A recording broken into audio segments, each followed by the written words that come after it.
आज हम भोजन के बारे में कुछ और चीजें जानेंगे। पिछला वीडियो जरूर देखिएगा।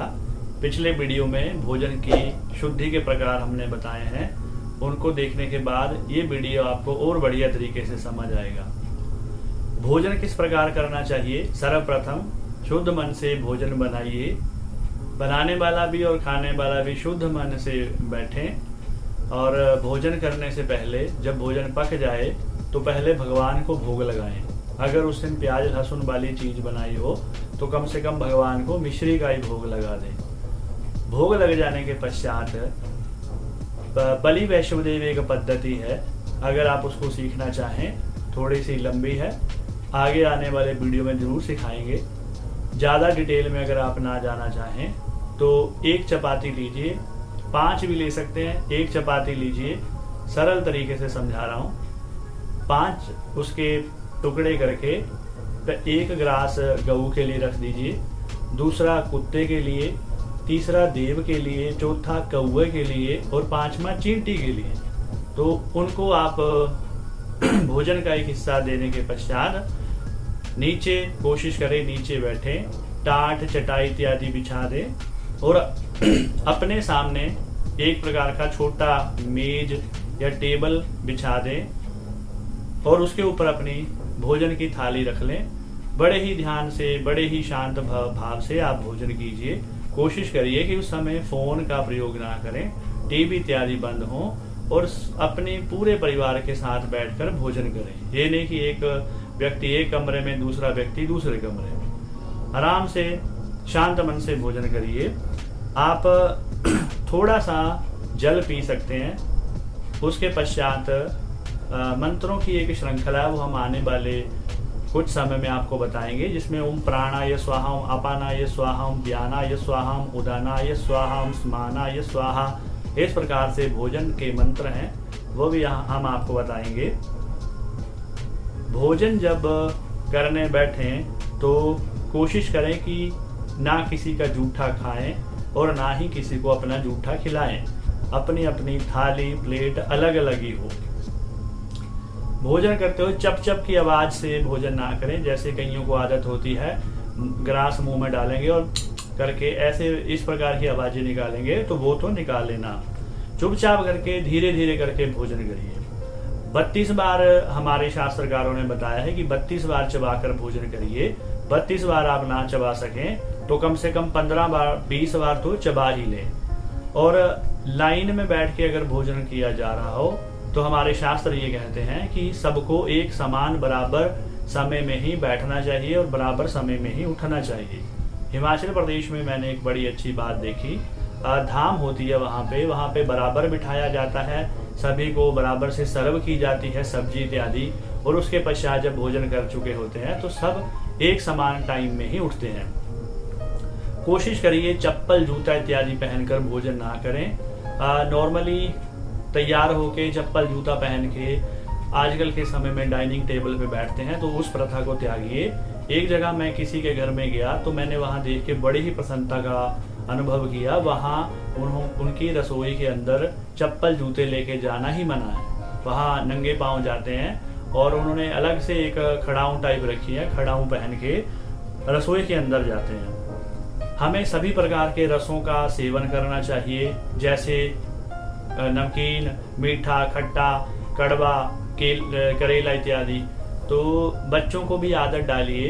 कई माँ बाप को ये आदत होती है कि कद्दू अच्छा नहीं है, खाने में अच्छा नहीं है, करेला अच्छा नहीं है, तो इस प्रकार की गलती ना करें।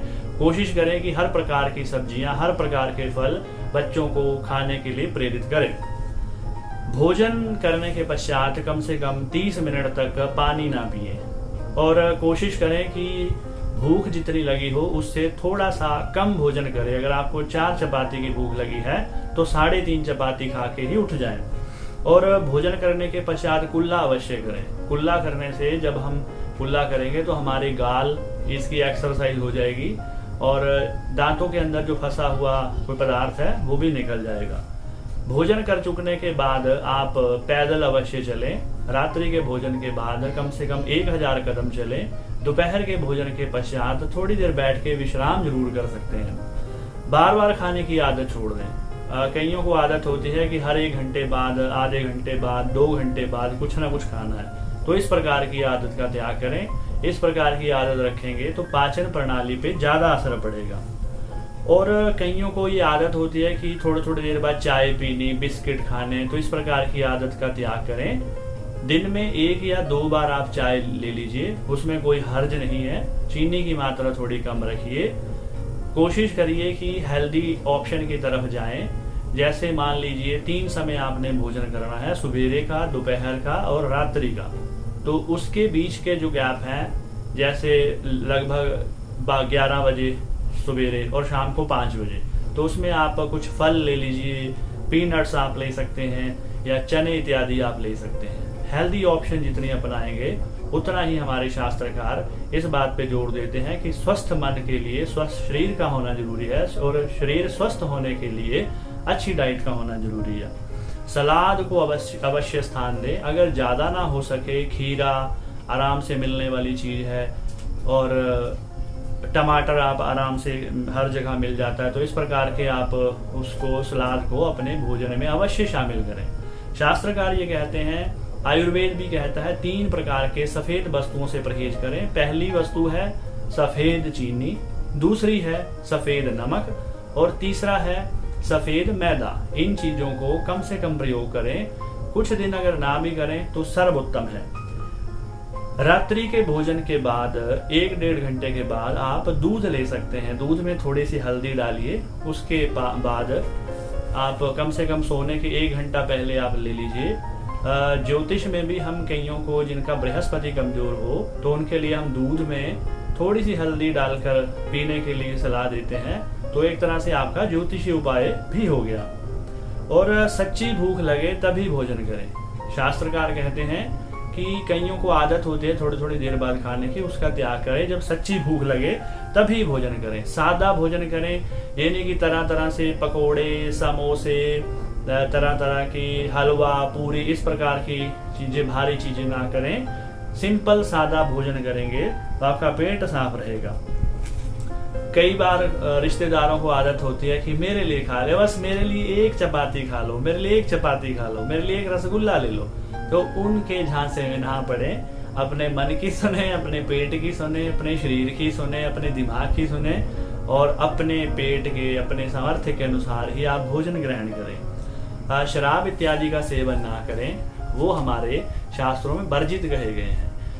कई अलग अलग प्रकार के तर्क देते हैं कि शराब से बड़े प्रकार का रेवेन्यू सरकार को जनरेट होता है। तो इस प्रकार के तर्क वितर्क करने में समय वेस्ट ना करें, कम से कम सेवन करें। ना कर सकें तो अति उत्तम है।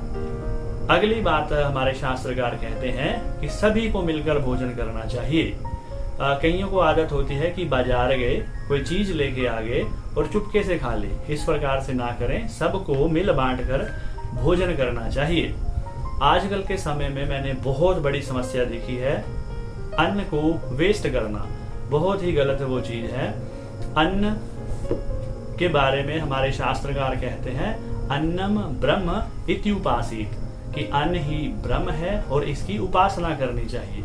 वर्तमान समय में हम क्या कर रहे हैं, ज्यादा भोजन पक जाता है, थाली में आधा रह जाता है और वो आधा भोजन सीधा करके हम डस्टबिन में डाल देते हैं। बहुत ही गलत बात है।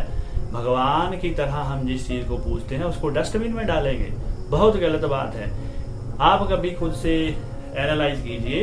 एक अन्न को बनाने के लिए पहले बीज डाला जाता है, गुड़ाई की जाती है, समय समय पे पानी दिया जाता है, इतनी मेहनत की जाती है।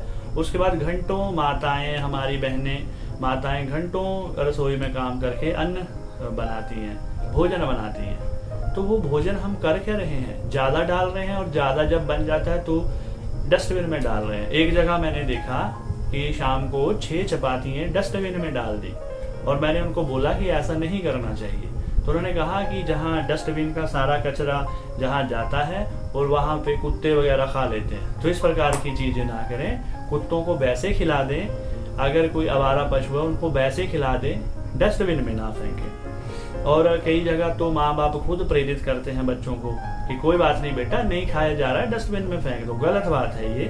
कोशिश करें बच्चों को भी ऐसे संस्कार दें कि वो अन्न की इज्जत करें और भोजन को इस प्रकार से वेस्ट ना करें। हमारे कई जगह, हमारे कई ऐसे देश हैं जहाँ खाने को अन्न नहीं है, और हम जहाँ काफी अन्न हो रहा है वो हम सारा अन्न डाल रहे हैं डस्टबिन में। तो इस प्रकार की चीजों का त्याग करें।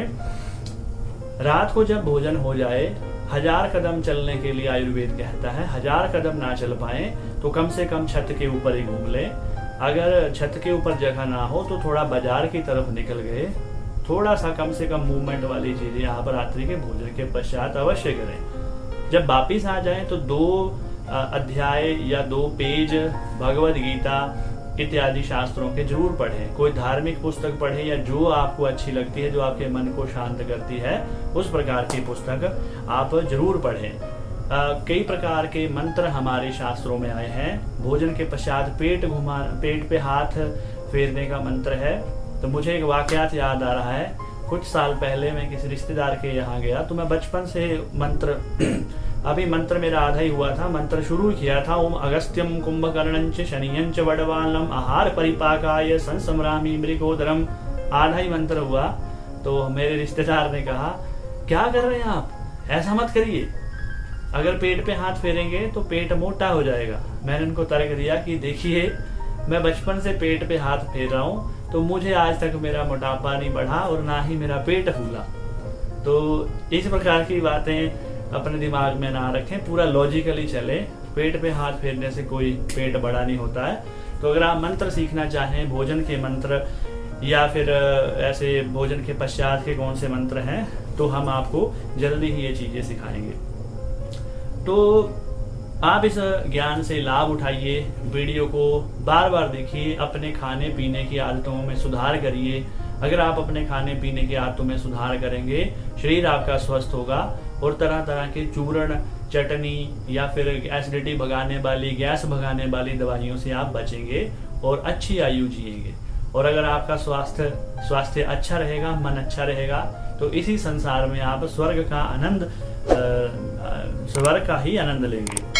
भोजन संबंधी नियमों का अधिक से अधिक पालन करिए। इस वीडियो को बार बार देखिए, शेयर कीजिए, लोगों तक पहुंचाइए। धन्यवाद।